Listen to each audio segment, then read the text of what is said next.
Hello दोस्तों, पवन teaching centre में आपका स्वागत है। पेन पेपर हाथ में है और 9th के हिस्ट्री के बुक साथ में है, तो बने रहे पवन टीचिंग सेंटर के साथ। आज हम लोग पढ़ेंगे राष्ट्र संघ की असफलता। राष्ट्र संघ की असफलता किस तरीक़ा से हुआ, इसका क्या उद्देश्य था। क्या इसका राष्ट्र संघ का तो उद्देश्य एक ही था, शांति बनाए रखे, पूरे विश्व में क्या बनाए रखे, शांति। लेकिन क्या ऐसा हो पाया? नहीं। द्वितीय विश्व युद्ध स्टार्ट हो गया। तो इसी के बारे में हम लोग जानेंगे कि राष्ट्र संघ क्यों असफल रहा, क्या कारण था कि राष्ट्र सफल क्या रहा है, राष्ट्र संघ असफल रहा। तो देखते हैं, राष्ट्र संघ की भ्रामक शक्तियाँ और सदस्य राष्ट्रों के सहयोग का अभाव था। इसमें जितना भी सदस्य राष्ट्र हैं उसका सहयोग जो जो जितना भी सदस्य राष्ट्र, सदस्य मतलब उसमें सम्मिलित थे, राष्ट्र संघ में जितना भी सम्मिलित थे, कौन, फ्रांस, ब्रिटेन है ना, जर्मनी, ये सब सम्मिलित हैं, इसका कोई योगदान यहाँ इनके पास था नहीं।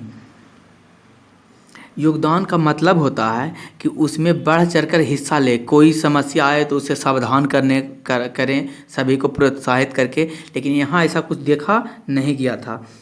करा कि अथवा भी द्वितीय विश्व युद्ध का कारण बना, यह भी एक द्वितीय विश्व का कारण बना। राष्ट्रीय संघ ने छोटे छोटे राज्यों को मामले को आसानी से सुलझा दिया। और राष्ट्रीय संघ ने छोटा छोटा मामला था सुलझाया, लेकिन छोटे छोटे देशों के मामले को आसानी से सुलझा दिया। लेकिन बड़े राष्ट्रों के मामले में उसने अपने को अक्षम पाया। अक्षम का मतलब असक्षम पाया, यानी कि उसमें बड़े राष्ट्र के जो थे, बड़े राष्ट्र जो लड़ रहे थे आपस में, तो उनमें से राष्ट्रीय संघ के पास इतना पावर नहीं था कि बड़े राष्ट्रों से भी जाकर अपने बात को मनवाया जाए। अक्षम पाया और अतः उसको इस कार्य के लिए समर्थन और शक्तिशाली राष्ट्रों का सहयोग मिला। यही कारण था कि यह कार्य के लिए शक्तिशाली राष्ट्रों को क्या मिला, सहयोग नहीं मिला। क्यों सक्षम थे? जितना भी शक्तिशाली राष्ट्र थे जो शांति, जैसे अमेरिका हुआ, रूस हुआ, उसमें ब्रिटेन, इस समय शक्तिशाली राष्ट्र थे, इनका सहयोग नहीं मिल रहा था। किसको नहीं मिला था? राष्ट्र संघ को नहीं मिल रहा था। क्यों नहीं मिल रहा था? उनसे क्या करने के लिए, वार्ता करने के लिए, संधि करने के लिए, समझौता करने के लिए ये साथ नहीं दे रहे थे। हर निर्णायक कार्रवाई की घड़ी में शक्तिशाली राष्ट्रों ने अपने निहित स्वार्थ में हाथ खड़ा कर दिया। और जब जब उसको ज़रूरत पड़ा, है ना, जब उसको ज़रूरत पड़ा, आया ऐसा काम आया, ऐसा समय आया कि इस राष्ट्र संघ को ज़रूरत पड़ा, बड़े बड़े शक्तिशाली राष्ट्रों को, उसमें यह साथ देने के लिए नहीं आए। इस प्रकार राष्ट्र संघ की असफलताओं ने द्वितीय विश्व युद्ध का मार्ग प्रस्ताव किया। यही कारण था, यही असफलता रहा कि इसी के कारण ही द्वितीय विश्व युद्ध का मार्ग स्थापित हो गया। क्या रहा? विश्वव्यापी आर्थिक मंदी। ये विश्वव्यापी आर्थिक मंदी क्यों आया, कैसे आया, क्या कारण रहा? प्रथम विश्व युद्ध के बाद 1929 से 30 के काल में विश्वव्यापी आर्थिक मंदी आया। ध्यान देने योग्य बात, क्वेश्चन पूछेगा कि विश्वव्यापी आर्थिक मंदी कब आया? 1929 से 30 के बीच में आया। कब? प्रथम विश्व युद्ध के बाद आया था। कौन मंदी? 1929 और 30 के बीच में कौन आया था? विश्वव्यापी आर्थिक मंदी। विश्वव्यापी का मतलब पूरे विश्व में, और आर्थिक मंदी के मतलब पूरे विश्व में न तो कारोबार अच्छा चल रहा था, न ही रोजगार मिल रहा था, यानी सब रूप से ठप पड़ा। जिस प्रकार से कह सकते हैं, लॉकडाउन के समय में किस तरीक़े से लोग अपने घर में रहते थे, ना कोई काम करना, उसी तरीक़ा से उस समय भी था। विश्वव्यापी आर्थिक मंदी में ही यहाँ कोई चीज़ को कोई काम करने उन्ने को दिया नहीं जा रहा था, यानी कि कोई काम ही नहीं था उस समय। इसी प्रकार से वहाँ विश्व मंदी, यानी मंदी का सिंपल भाषा में हम आपको बताएं, मंदी का मतलब होता है ना तो उत्पादन होना और नहीं निर्यात होना, यानी कि नहीं बेचने जाना, नहीं खरीदने जाना। यह क्या कहलाता है? मंदी कहलाता है। कोई भी सामान नहीं बिकेगा, नहीं खरीदाएगा, तो ये मंदी कहलाएगा ही। कह रहा इसमें उधार का कोई रास्ता निकट भविष्य में दृष्टि गोचर नहीं हो रहा था। इसमें उधार, इससे बाहर निकलने का कोई रास्ता दिखाई नहीं दे रहा था। 1931 में यह अपनी चरम सीमा तक पर पहुंच गया था, और 1931 तक ही जो था विश्वव्यापी आर्थिक मंदी अपने चरम सीमा तक, जितना तक विश्वव्यापी होना चाहिए था आर्थिक मंदी, उससे भी आगे निकल गया था। कब? 1931 तक। 1929 के शरद काल में अमेरिका से यूरोप को ऋण मिलना बिल्कुल बंद हो गया था। और 1929 में जो अमेरिका क्या करता था, यूरोप को ऋण देता था, कर्ज देता था, पैसा देता था, जिससे उन लोगों को राष्ट्र चलते थे, वो कर्ज देने के लिए क्या कर दिया, बंद कर दिया। कब? 1929 में। इसी के बाद यानी कह सकते हैं अमेरिका जैसा ही यूरोप को ऋण देने से मना किया, उसके बाद ही कुछ आ गया, विश्व आर्थिक मंदी आ गया। क्योंकि विश्व आर्थिक मंदी आया कब? 1929 से 30 में बंद किया अमेरिका पैसा देने के लिए। कब? 1929 में। उसी के बाद ही तो आर्थिक मंदी आया। तो हम लोग कह सकते हैं कि अमेरिका के कारण भी, यह तो बोल नहीं सकते लेकिन समझाने के लिए हम बोल सकते हैं कि अमेरिका के कारण ही आर्थिक मंदी का सामना करना पड़ा। बिल्कुल बंद हो जाना यह संकट की प्रथम अंतर्राष्ट्रीय अभिव्यक्ति थी। इसके बाद ही सारे विश्व कर शक्ति का ह्रास हुआ, जिसके परिणाम स्वरूप कीमतों में व्यापक और अनिष्टकारी गिरावट हुई। बेकारी के आंकड़े हर देश में दिन दूने रात चौगुने बढ़े गए। कह यही कारण हुआ कि बेकारी का मतलब होता है बेरोजगारी। यही कारण हुआ कि इसी समय 1929 से लेकर 1931 के बीच में इतना ही, आपको अगर सर गलती बोले, सबसे व्यापक रूप में कब तक बढ़ा था? 31 तक। तो कह सकते हो 1929 से 1931 तक इतना, 1929 से लेके 1931 तक इतना आर्थिक बेरोजगारी हो गया था कि किसी को रोजगार नहीं मिल रहा था। आप ही बताइए कि रोजगार नहीं मिल रहा यानी कि कोई कंपनी कह सकते हैं, अगर प्राइवेटाइजेशन मतलब कोई कंपनी काज नहीं कर रही है, कोई कंपनी अधिक मात्रा में प्रोडक्ट्स नहीं कर रही है, तो दुकान के पास वो सामान नहीं आएगा। और जब दुकान के पास सामान नहीं आएगा, जब कंपनी बंदे है, तो क्या इसमें मजदूर खटेंगे? नहीं, मजदूरी नहीं कर पा रहे हैं। तो मजदूरी कर पा रहे, तो ये वस्तु जो सामान दुकान में आएगा, क्या मजदूर यहाँ से सामान खरीद कर ला पाएंगे? नहीं लाएंगे। क्यों? क्योंकि मजदूर के पास तो काम है ही नहीं, और काम नहीं है तो इसके पास पैसा नहीं है, तो क्या है, एक सामान खरीद नहीं सकता। अब मजदूर सामान नहीं खरीद रहा, जनता सामान नहीं खरीद रहा, असर पड़ रहा है किसको? दुकानदार को। और किसको पड़ रहा है? कंपनी को पड़ रहा है। सी से कंपनी या डी से दुकानदार, है ना, जे से जनता कह देते हैं। तो जनता को दुकान से सामान नहीं खरीद रहा, तो जनता के पास मंदी है, तो दुकानदार के पास भी मंदी आ गया। क्योंकि दुकानदार को सामान बिकेगा तभी तो दुकानदार के मुनाफा होगा, या फायदा होगा, या नुकसान होगा। लेकिन यहाँ हुआ तो नहीं, तो यहाँ तो खरीद नहीं रहा, तो क्या अभी दुकानदार को बिक ही नहीं रहा, था क्या कंपनी बेच पाएगी? कंपनी को मुनाफा होगा? नहीं। तब कंपनी को मुनाफा नहीं हो रहा है, तो क्या ये रोजगार मजदूर को रख पाएंगे? नहीं। जब बिक ही रहा सामान ने, तो क्या रोजगारी बढ़ेगा कि घटेगा? बढ़ेगा। तो इसी प्रकार क्या होते चला गया, रोजगारी क्या होते चला गया, बढ़ते चल गया, बेरोजगारी बढ़ते चला गया। ऐसा समय आया कि पूरे विश्व में ही बेरोजगारी का आंकड़ा बढ़ते ही चले गए। करा कि गिरावट आई, बेरोजगारी के आंकड़े हर देश में दिन दुगुने रात चौगुने बढ़ रहे थे, यानी कि तरक्की कर रहे थे, डेली बढ़ रहा था कुछ न कुछ। करा नवीन विचारधाराओं, कौन विचारधाराओं? नवीन विचारधाराओं। हिटलर एवं मुसोलिनी का उदय। किस तरीक़ा से हिटलर और मुसोलिनी का उदय हुआ, जिसके बारे में हम लोग जानते हैं। कह रहा था प्रथम विश्व युद्ध के बाद यूरोप में नाजीवाद और फांसीवाद का उदय हुआ। प्रथम विश्व युद्ध के बाद यूरोप में नाजीवाद और फांसीवाद का क्या हुआ? उदय हुआ। इन नए सिद्धांतों के आधार पर जर्मनी में हिटलर के नेतृत्व में नाजी सरकार बनी, और फांसीवाद के सिद्धांत के आधार पर मुसोलिनी के नेतृत्व में इटली में सरकार बनी। कह रहा प्रथम विश्व युद्ध के बाद जो हुआ, जो यूरोप दो भागों में बटा है, नाजीवाद एगो फांसीवाद। कह रहा इस नए सिद्धांत के आधार पर जर्मनी में कौन किसका नेतृत्व था? हिटलर का। और नाजी सरकार बना, यानी नाजी जो बना, जो जर्मनी का सरकार बना। कह रहा जैसे हम आपको पेज पर समझाते हैं।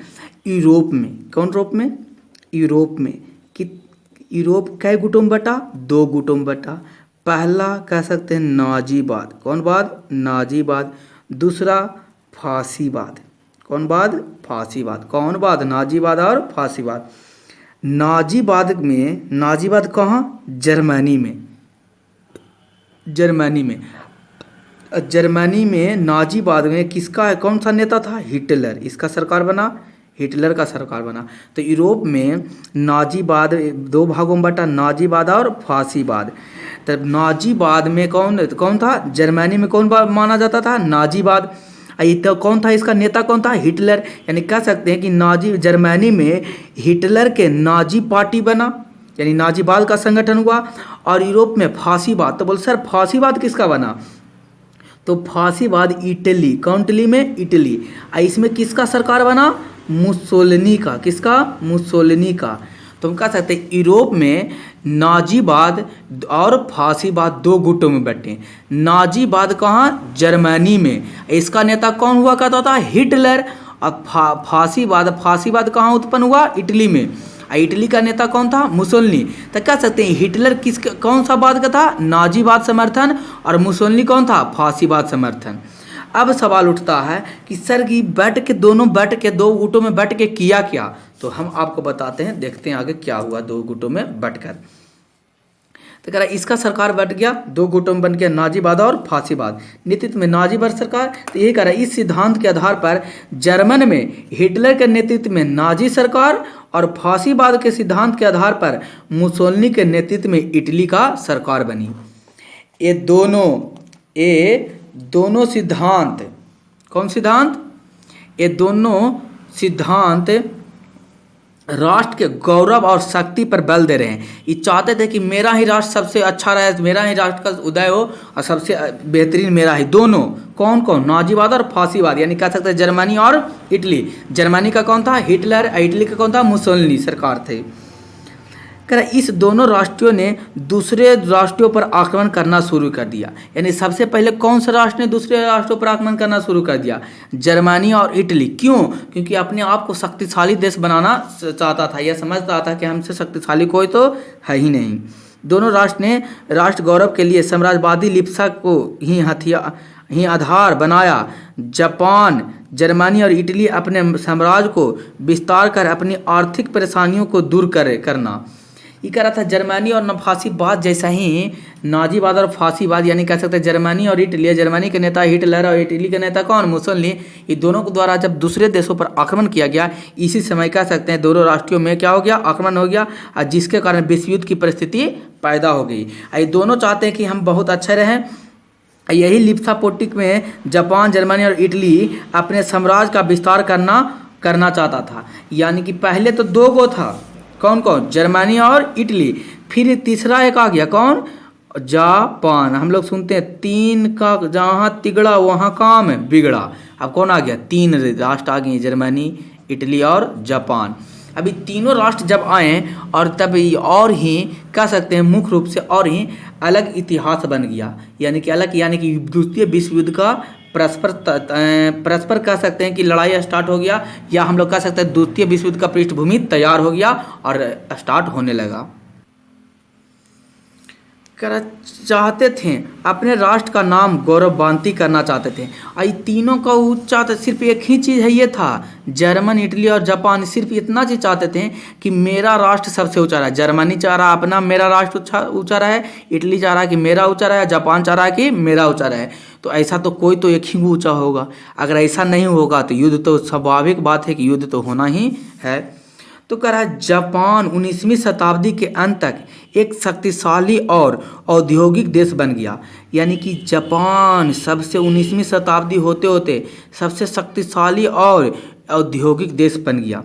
प्रथम विश्व युद्ध के पश्चात उसे भी प्रादेशिक लाभ हुआ, लेकिन उसके लिए उपनिवेश निहायत जरूरी हो गया था, जिसके कारण वह अपने साम्राज्य के विस्तार के लिए कोशिश करने लगा।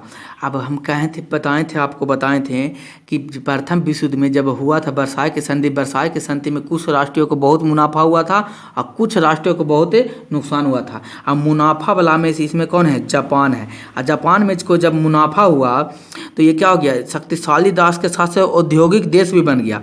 और जब औद्योगिक देश बना तो ये अपना उद्योग को विस्तार करना चाहता था। अब विस्तार करने के लिए क्या चाहिए? जमीन चाहिए। और जमीन तो आपको पता है, जैसे कि विस्तार करने के लिए जमीन चाहिए, और जमीन तो बढ़ता है नहीं, पैसा बढ़ जाएगा उद्योग।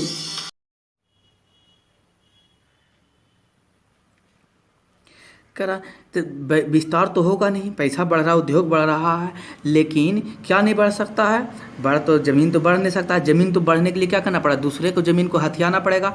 यही जापान चाहता था कि दूसरे को ज़मीन को हड़प कर हम अपना विस्तार बढ़ा लें, अपना उद्योग को और बड़ा कर लें। तो करा विस्तार के लिए कोशिश करने लगा। 1931 ईस्वी में उसने चीन पर आक्रमण कर उसके एक क्षेत्र मंचूरियन पर कब्जा कर लिया। और 1931 में इस जापान ने चीन पर आक्रमण किया। जापान ने किस पर आक्रमण कर दिया, चीन पर आक्रमण कर उसने एक क्षेत्र मंचूरियन पर कब्जा कर लिया। उसका यह आक्रमणकारी अभियान चलता रहा। आई धीरे धीरे मंचूरियन पर कब्जा कर लिया। मंचूरियन आप खाए होंगे जी, वो चीन वाला मंचूरियन ना, चीन है ना, वो चीन भूमि वाला मंचूरियन है, खा लो नहीं जाएगा जी, है ना। कर अभियान मंचूरियन पर कब्जा कर लिया और आक्रमण ऐसे ही धीरे धीरे आक्रमण बढ़ाते रहा। वह जर्मनी एवं इटली का सहयोग बनकर द्वितीय विश्व युद्ध में बर्मा इत्यादि को जीतता हुआ भारत पर भी आक्रमण करने की योजना बनाई। आई धीरे धीरे द्वितीय विश्व युद्ध में चाहता था जर्मनी और इटली के सहयोग, चाहता था कि जर्मनी इटली इसका सहयोग करे। और जब जर्मनी इटली इसका सहयोग करे तो ये चाहता था बनकर द्वितीय विश्व युद्ध में बर्मा और इत्यादि पर जीतता हुआ भारत पर भी आक्रमण करे। ये यानी कि बर्मा पर भी आक्रमण करना चाहता था और भारत पर भी आक्रमण करना चाहता था।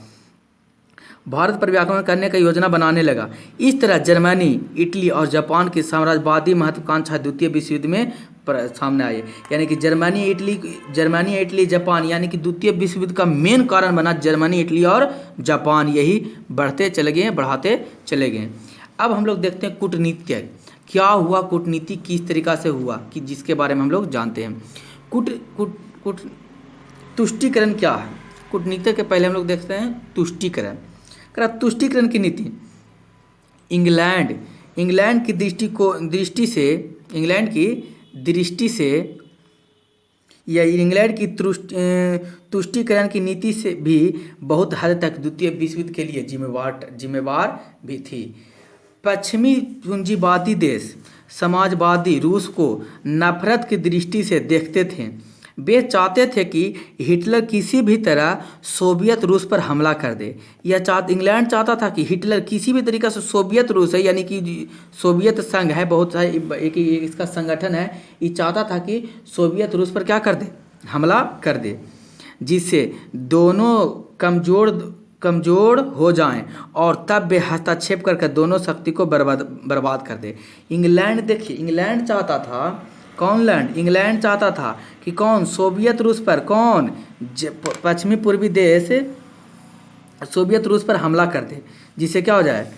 इंग्लैंड चाहता था, कौन, इंग्लैंड चाहता था कि जर्मनी, यानी जर्मनी कहने का मतलब हो चाहिए हिटलर किस पर कर दे,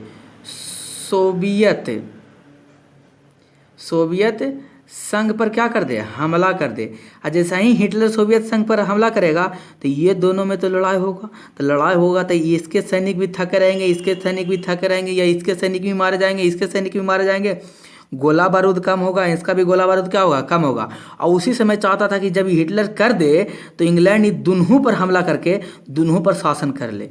कितना होशियार था इंग्लैंड। जैसे कहने का मतलब आप ए और बी का दोस्त है ना, और आप क्या है, सी हैं। आप ए को चाहते हैं पीटने के लिए, लेकिन आप चाहिएगा ना कि बी क्या करे, ये दोनों लड़ जाए, ये दोनों में लड़े, अपने लड़ते रहे, उसमें हम फायदा उठा के दोनों के गोतिया के दम दे, एकदम धून एकदम।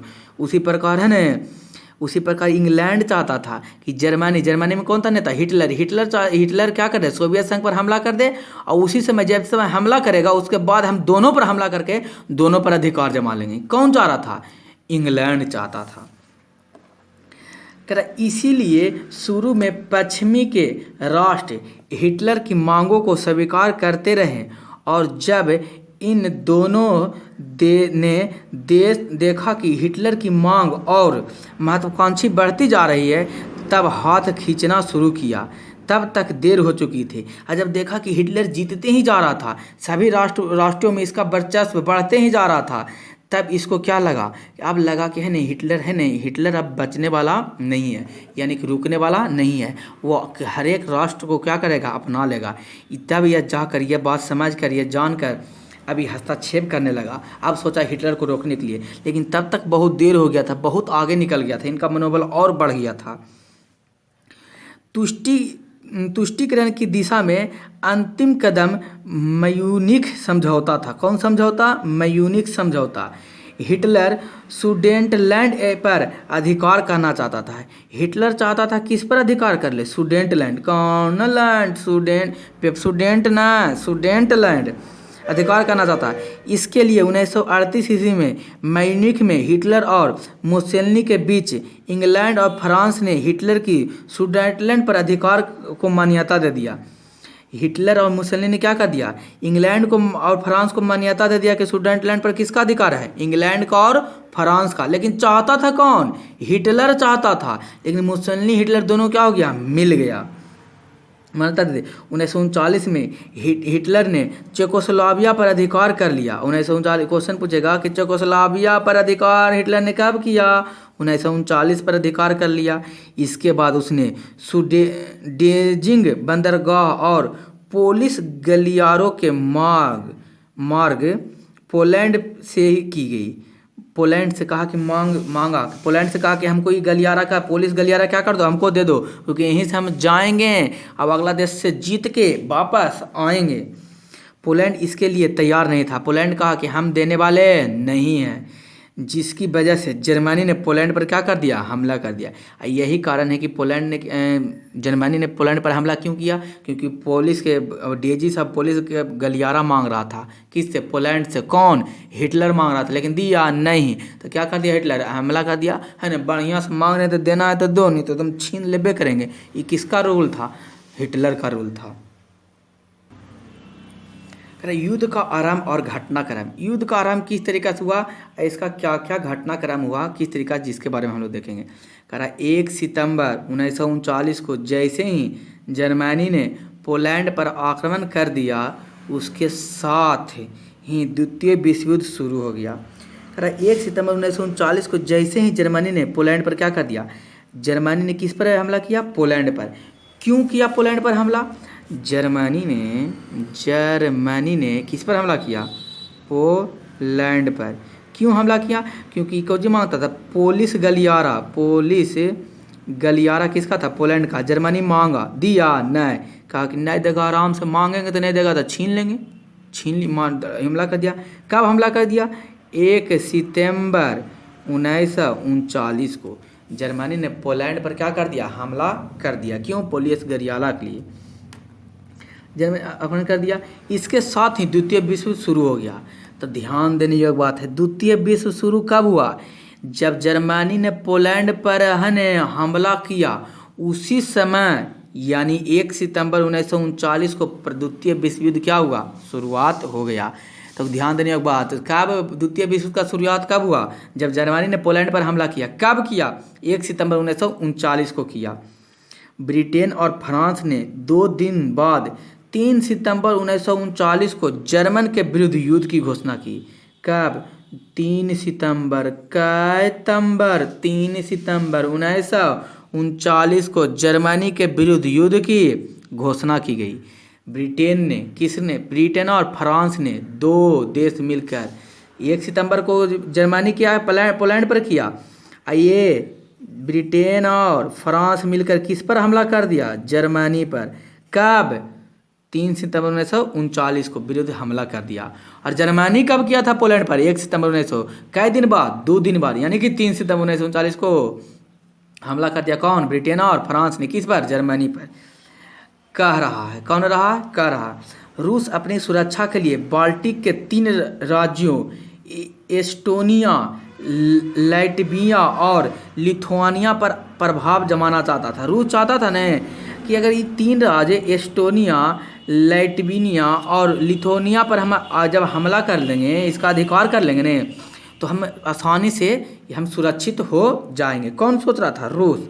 सितंबर अक्टूबर के महीने में उपर्युक्त तीनों देशों के विदेशी मंत्रालय को मॉस्को बुलाया गया। सितंबर अक्टूबर के 3 महीने में अंतर्गत तीनों देशों के कौन 3 देश? ब्रिटेन, फ्रांस और रूस, तीनों देशों को क्या बुलाया? विदेश मंत्री को मॉस्को बुलाया गया।